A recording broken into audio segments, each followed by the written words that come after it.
one issue, while only 120 said that tuition was their number one issue on our campus. I think that that would come as a surprise to the administration and indeed to the national executive of the Students' Union of the country. Let me go on to something else. You talk in your presentation about the deal. You say the city plans to benefit 1.6 million annually, I believe. How do you arrive at that figure? Currently, $400,000 worth of student rate bus pass revenue is generated through our officers at the Students' Union. We have created an initial proposal and have been speaking with members of the city in a rough sort of way to work out the financial aspect of this proposal. And current preliminary rates for no change in service propose an increased revenue for the city of around $1.2 million to a total of $1.6 million in revenue for the city from students. Two questions coming forward out of that.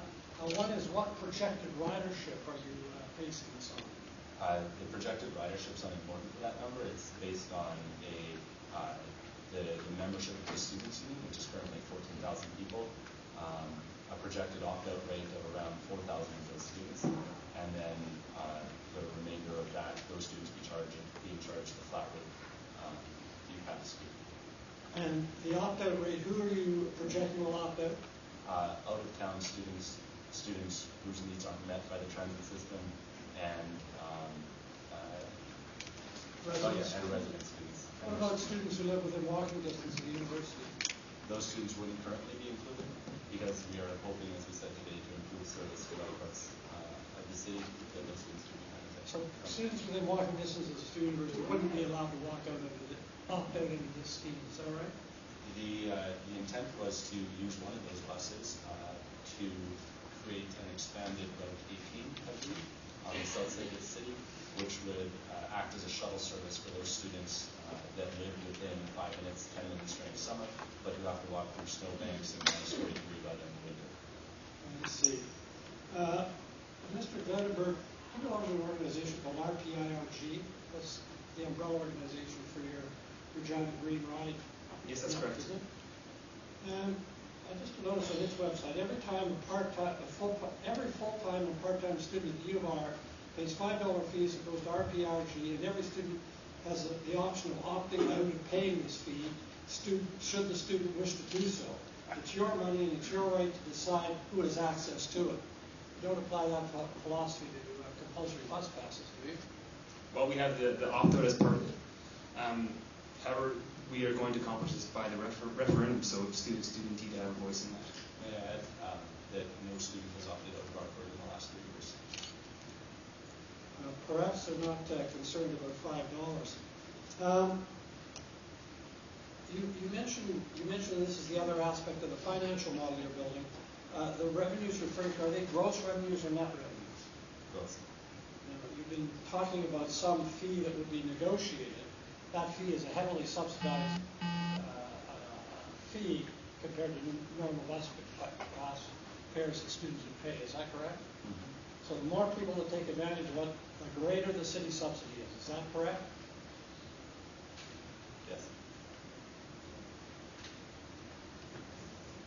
One other set of questions, Your Worship, if I might briefer. You say you work with city councilors and city transit to negotiate a deal. You said that in your presentation today, and I also noticed you say something similar on your website.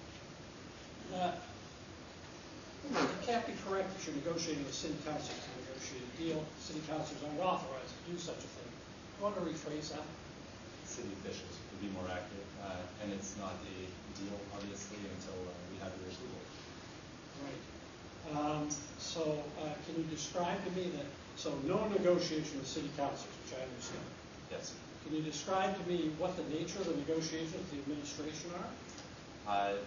Early proposal stages, I would say at this point. We've laid out a potential costing for it to maintain regular levels of service, current levels of service, as well as several expanded options which would provide different levels of services expanded upon the base, obviously at a greater cost to the students. Those negotiations are ongoing.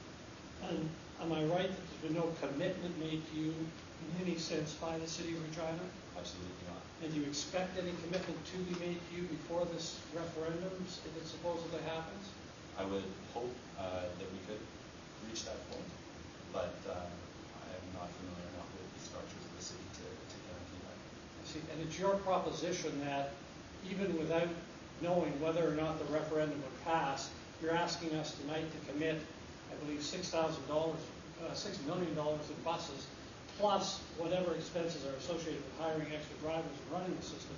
You're asking us to commit to that ahead of the referendum taking place.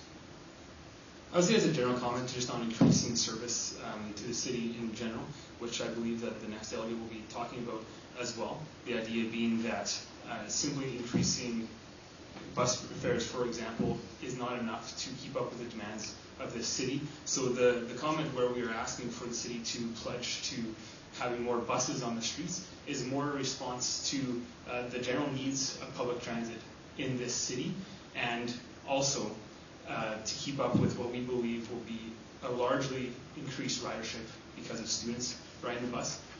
Because we do not think that if the UPass goes through and is implemented, that the current the transit system in Regina will be able to keep up with that.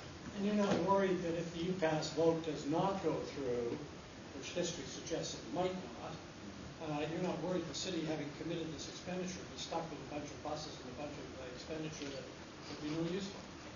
I think that the city would benefit greatly from a very much so improved transit system. I want to call this to just a moment. I know that. One further question about I just wanted to say this though, that the debate is not about UPass the substantive public force. I know that's part of the delegation, so I'll allow a lot of leeway here, so we can move it back into the main issue. Well, I just have one further question. This item raised this lady.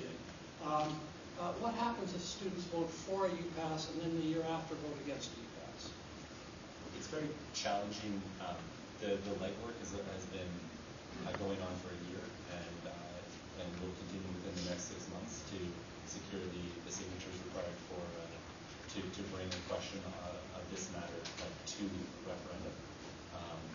So, it's certainly possible, but I would say that based on my research of similar situations in student unions across the country, the odds of that happening are fairly low. Once the group gets a UPass, they tend to stick with it. Thank you very much. Thank you.